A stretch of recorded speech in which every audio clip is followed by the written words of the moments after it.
दोस्तों, स्वागत है आपका वाइजर बुक्स में, जहां हम सिर्फ किताबें नहीं पढ़ते बल्कि उनके सबसे कीमती लेसन्स आपकी जिंदगी में उतारते हैं।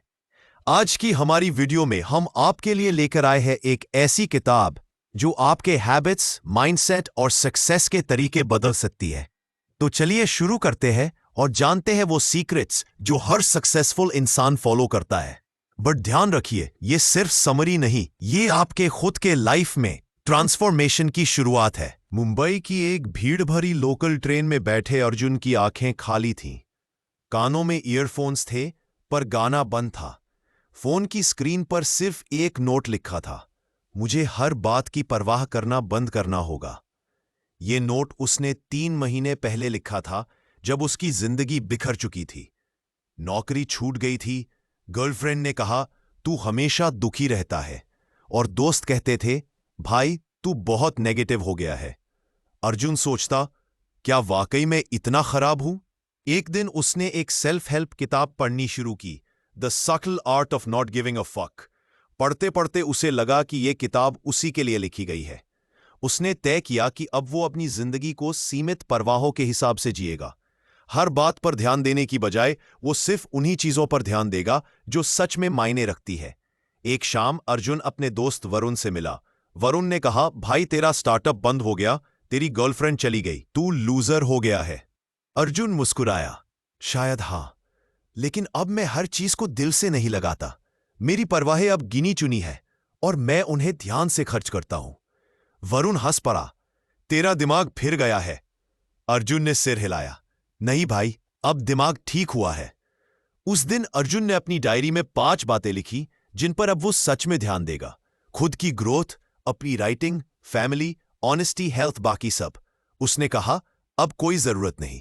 सुबह के समय जब बाकी लोग फोन पर रील्स देख रहे होते, अर्जुन चुपचाप अपनी डायरी में लिखता। वो खुद से सवाल करता, क्या मैं सही दर्द चुन रहा हूं?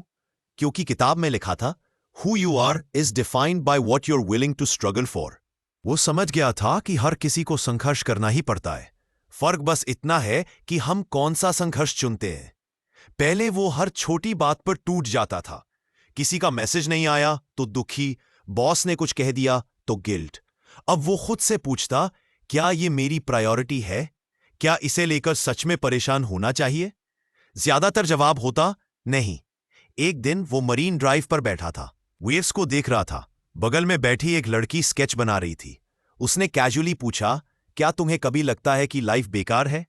लड़की ने कहा, नहीं, मुझे लगता है कि लाइफ की बेकारी ही उसे इंटरेस्टिंग बनाती है। अर्जुन मुस्कुराया, एग्जैक्टली। हम सोचते हैं कि हमें बिना प्रॉब्लम की लाइफ चाहिए, पर असल में happiness comes from solving problems, not avoiding them. लड़की ने हंसते हुए कहा, तुम फिलोसोफर हो क्या? नहीं, अर्जुन ने कहा, बस अब मैं अपनी एनर्जी सही जगह खर्च करना सीख गया हूं। धीरे धीरे उसने समझा कि जिंदगी में हर रिजेक्शन, हर फेलियर, हर लॉस कुछ सिखाने आता है। उसने अपने स्ट्रगल को मीनिंग देना शुरू किया। जब उसे फ्रीलांस राइटिंग के 3 क्लाइंट्स ने एक साथ रिजेक्ट किया, वो पहले की तरह टूटा नहीं। उसने डायरी में लिखा, rejection is just feedback, failure is data. उसने खुद को याद दिलाया, you are not special, you are not extraordinary, and that's okay. वो अब ऑर्डिनरी बनकर एक्स्ट्रॉर्डिनरी महसूस कर रहा था। वो समझ गया था कि हैप्पीनेस कोई डेस्टिनेशन नहीं, बल्कि एक प्रोसेस है। प्रॉब्लम्स चुनने और उन्हें हल करने की कला। एक दिन उसकी मां ने कहा, अर्जुन तू पहले जैसा नहीं रहा, अब तू शांत है।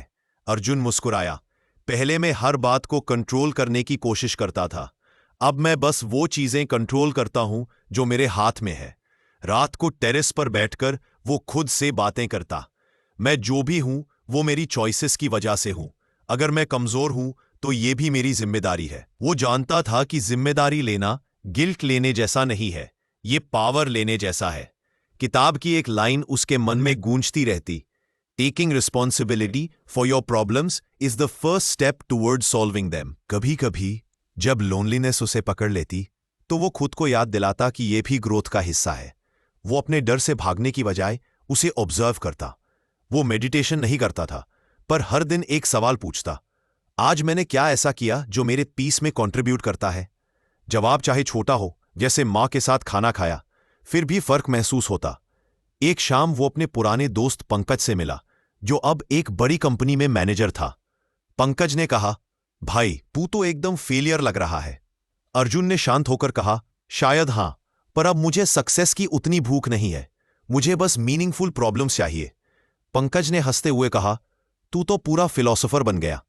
अर्जुन ने कहा, नहीं भाई, बस अब मैं बेकार बातों पर एनर्जी खर्च नहीं करता।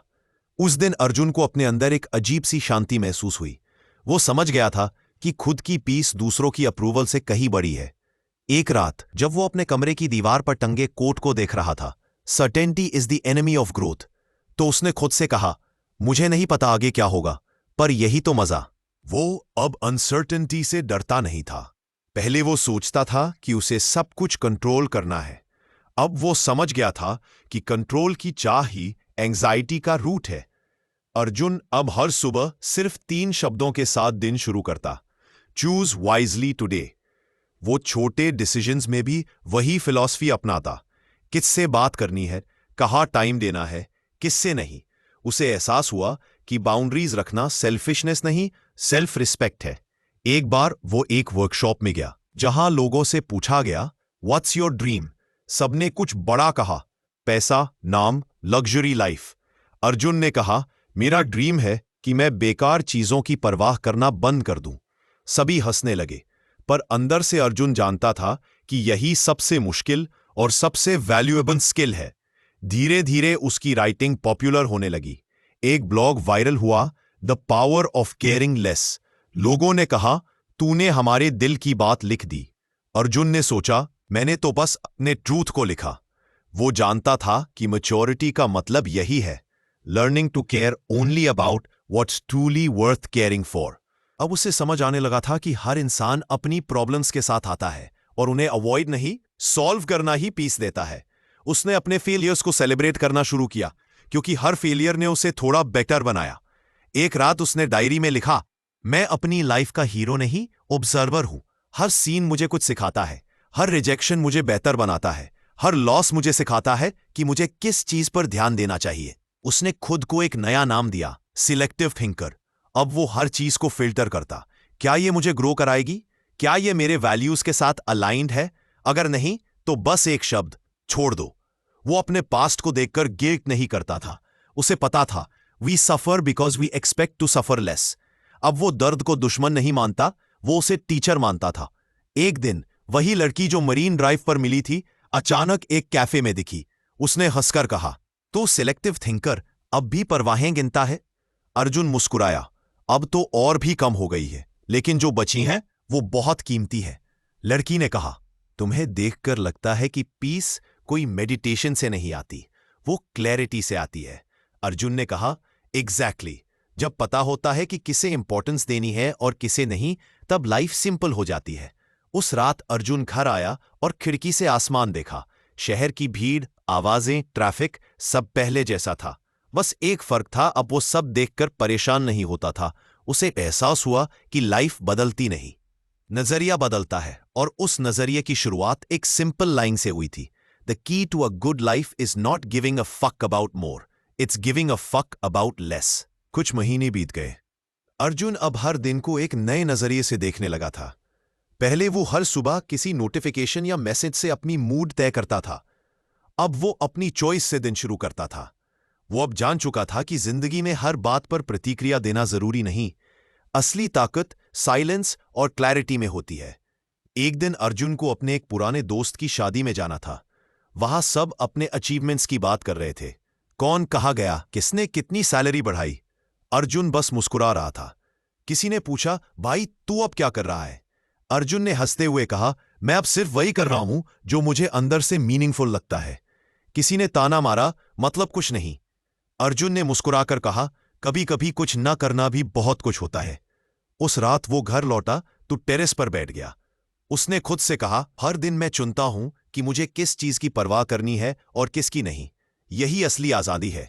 किताब की एक लाइन उसके मन में गूंज रही थी, you are always choosing even when you think you're not. वो समझ चुका था कि हर साइलेंस भी एक चॉइस होती है, हर नो भी एक डिसीजन। धीरे धीरे अर्जुन के अंदर कमिटमेंट की एक नई समझ आने लगी। पहले वो हर चीज में थोड़ा थोड़ा हाथ डालता था, पर अब वो जान चुका था कि कमिटमेंट ही असली फ्रीडम है। उसने अपनी राइटिंग के लिए खुद से वादा किया, 1 साल तक हर दिन लिखूंगा, चाहे कोई पढ़े या ना पढ़े। पहले कुछ हफ्तों में उसे थकान महसूस हुई। कई बार उसने सोचा छोड़ दूं, पर फिर याद आया किताब की एक line, freedom is in commitment. जब उसने खुद से ये वादा निभाना शुरू किया तो अजीब सी शांति आने लगी। उसे एहसास हुआ कि डिसिप्लिन किसी जेल की तरह नहीं बल्कि डायरेक्शन की तरह होता है। एक दिन उसे एक रीडर का मैसेज आया, आपकी कहानी ने मेरी लाइफ बदल दी। अर्जुन देर तक उस मैसेज को देखता रहा। उसने सोचा, शायद मैंने अपने स्ट्रगल से किसी और की मदद की है। वो मुस्कुराया। यही असली रिवॉर्ड था। कभी कभी वो सोचता कि रिजेक्शन और पेन क्यों आते हैं। फिर उसे याद आता, we are defined by what we choose to reject. उसने सीखा था कि हर ना दरअसल एक हाँ होती है किसी और चीज के लिए। अब जब कोई अपॉर्चुनिटी उसकी वैल्यू से नहीं मिलती, वो साफ कह देता, नहीं, ये मेरे लिए नहीं है। पहले वो लोगों को खुश करने के लिए हर चीज मान जाता था। अब वो जानता था कि हर चीज यस नहीं होती। एक शाम वो कैफे में बैठा था। वही लड़की सामने आ गई, वही मरीन ड्राइव वाली। उसने कहा, तुम अब और अलग लगते हो। अर्जुन बोला, शायद अब मैं अपने डर से नहीं भागता। लड़की ने पूछा, कैसे? अर्जुन ने कहा, मैं हर दिन खुद को याद दिलाता हूं कि मैं और सब लोग एक दिन मरने वाले हैं। डेथ मुझे सिखाती है कि जो आज है वही असली लग्जरी है। लड़की ने कुछ पल चुप रहकर कहा, तुमने अपने दर्द से दोस्ती कर ली है। अर्जुन मुस्कुराया, हां, क्योंकि बिना दर्द के कोई मीनिंग नहीं होता। किताब में लिखा था, suffering is the biological currency that makes meaning possible. अब मैं दर्द से डरता नहीं, मैं उससे सीखता हूं। धीरे धीरे अर्जुन की राइटिंग और गहराई पकड़ने लगी। लोग कहते, तेरी स्टोरीज में कोई अजीब सी शांति है। वो बस कहता, क्योंकि मैं अब परफेक्ट नहीं होना चाहता, बस रियल रहना चाहता हूं। उसने समझ लिया था कि परफेक्शन एक ट्रैप है। असली ग्रोथ तब शुरू होती है जब हम मान लेते हैं कि हम गलत हो सकते हैं। एक दिन एक सेमिनार में उसने कहा, ग्रोथ की शुरुआत ईगो से नहीं, ह्यूमिलिटी से होती है। जब आप कहते हैं कि शायद मैं गलत हूं, तब आप सीखना शुरू करते हैं। लोगों ने तालियां बजाईं, पर अर्जुन जानता था यह अप्लॉज उसके लिए नहीं, उस क्लैरिटी के लिए है जो उसने सालों के स्ट्रगल से पाई थी। एक रात वो अपने रूम की दीवार पर लगा मिरर देख रहा था। उसने खुद से कहा, मैं वही हूं जो मैं चुनता हूं बनना, बाकी सब नॉयर है। फिर उसने डायरी खोली और लिखा, मैं दूसरों को कंट्रोल नहीं कर सकता, पर मैं खुद को कंट्रोल कर सकता हूं। मैं दूसरों के शब्द नहीं बदल सकता, पर अपनी मीनिंग तय कर सकता हूं। कभी कभी उसे डर लगता था, अगर सब छोड़ दिया तो क्या मैं पीछे रह जाऊंगा? फिर वो खुद से कहता, हर किसी की रेस अलग होती है, मेरी रेस सिर्फ खुद से है। एक दिन उसे एक रिजेक्शन मिला। एक बड़े मैगजीन ने उसकी स्टोरी पब्लिश करने से मना कर दिया। पहले वाला अर्जुन टूट जाता, पर अब उसने सोचा, शायद ये रिजेक्शन मुझे किसी बेहतर जगह की ओर भेज रहा है। उसने अपनी कॉफी उठाई, एक लंबी सिप ली और डायरी में लिखा, rejection isn't the end, it's redirection. समय बीतता गया। अर्जुन का ब्लॉग अब हजारों लोगों तक पहुंच चुका था। कई लोग उसे लाइफ कोच कहने लगे, पर वो हंस देता, मैं बस एक लर्नर हूं। उसे अब हर चीज में बैलेंस दिखने लगा था। वो समझ गया था कि सक्सेस और फेलियर दोनों लाइफ के पार्ट्स है। एक दिन उसने लिखा, everything worth while in life is one through facing the negative side of it. अब अर्जुन रिलेशनशिप्स को भी नए नजरिए से देखने लगा था। वो जानता था कि बाउंड्रीज जरूरी है। पहले वो हर किसी को खुश करने की कोशिश करता था। अब वो साफ कह देता, मैं यहां तक जा सकता हूं, इससे आगे नहीं। लोग पहले नाराज होते, पर बाद में समझ जाते कि उसकी ऑनेस्टी सच्ची थी। एक दिन उसकी मां ने कहा, अब तू बहुत समझदार लगने लगा है। अर्जुन ने मुस्कुराते हैं, शायद इसलिए क्योंकि अब मैं सब कुछ नहीं समझने की कोशिश करता। वो जानता था कि हर चीज को जानने की चाह ही स्ट्रेस का कारण है। अब वो अनजाने को भी स्वीकार कर चुका था। रात को जब वो टेरेस पर बैठा था तो हवा में एक अजीब सी शांति थी। उसने खुद से कहा, जिंदगी की खूबसूरती इसकी अनिश्चितता में है। अगर सब तय हो जाए तो एक्साइटमेंट कहाँ रहेगी? फिर उसे किताब की एक पंक्ति याद आई, you and everyone you know are going to die and that's the most freeing thought there is. वो मुस्कुराया। उसे समझ आया कि यही सोच उसे हर दिन थोड़ा और जिंदा बनाती है। धीरे धीरे उसकी लाइफ अब मिनिमलिस्ट बन गई थी। कम चीजें पर गहरी चीजें। वो अब हर दिन ग्रैटिट्यूड लिखता, आज मैं ब्रीदिंग कर रहा हूं, लिख रहा हूं, मुस्कुरा रहा हूं, इतना ही काफी है। उसकी राइटिंग में एक नई सिंप्लिसिटी आने लगी। अब वो दूसरों के लिए नहीं, अपने लिए लिखता था। कभी कभी वो खुद से कहता, action isn't the effect of motivation, it's the cause of it. वो जान गया था कि काम करने से ही एनर्जी बनती है, सोचने से नहीं। एक रात वो अपनी पुरानी डायरीज पढ़ रहा था। उसमें वो पुराना अर्जुन था जो हर चीज से परेशान था। Love, job, rejection. अब वो पन्ने पढ़कर हंस पड़ा। कभी मैं सब कुछ पाने के लिए भाग रहा था, उसने खुद से कहा। अब मैं बस खुद को समझने की कोशिश कर रहा हूं। वो मिरर में देखता है और कहता है, अब मैं ऑर्डिनरी होकर एक्स्ट्रॉर्डिनरी महसूस करता हूं। उसकी आंखों में अब वो बेचैनी नहीं थी जो कभी उसके चेहरे की पहचान थी। कहानी जैसे पूरी हो रही थी। वो बालकनी में खड़ा आसमान देख रहा था। हवा में ठंड थी, पर अंदर से शांति थी। वो खुद से बोला, अब मुझे किसी रेस में नहीं दौड़ना, बस मीनिंगफुल डायरेक्शन में चलना है। वो जानता था कि हैप्पीनेस अब किसी गोल में नहीं, बल्कि क्लैरिटी और एक्सेप्टेंस में है। उसने डायरी में आखिरी लाइन लिखी, मैं हर दिन चुनता हूं कि मुझे किस चीज की परवाह करनी है, और यही चुनाव मेरी आजादी है। वो मुस्कुराया।